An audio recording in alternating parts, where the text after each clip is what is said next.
Dipalo Eco Park naman po sa San Quintin, Pangasinan bubuksan muli matapos po ang trahedya.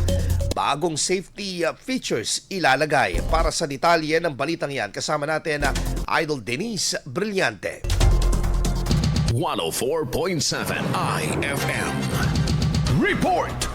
Inanunsyo na ng lokal na pamahalaan ng San Quintin ang muling pagbubukas ng Dipalo Eco Park sa Sabado, Abril 25 matapos itong pansamantalang isara dahilan ng isang insidente. Matatandaan noong Abril 12, sinara ang Eco Park matapos ang pagkalunod ng isang minor de edad. Dahil dito, agad nagpatupad ng pagsusuri at paghihigpit sa mga umiiral na safety protocols ang lokal na pamahalaan. Ayon sa lokal na pamahalaan, tinatapos na sa kasalukuyan ang mga idinaragdag sa lugar tulad ng watchtower, paglalagay ng paging system at mga signages, pati na rin ang internet connectivity at karagdagang CCTV cameras. Layunin umano nitong matiyak ang kaligtasan ng publiko at maiwasan ang mga kalintulad na insidente sa kinaharap. Kasama mo mula rito sa IFM News, dagupan nito si Idol Denise Brillante Tatak. IFM IFM News. IFM News.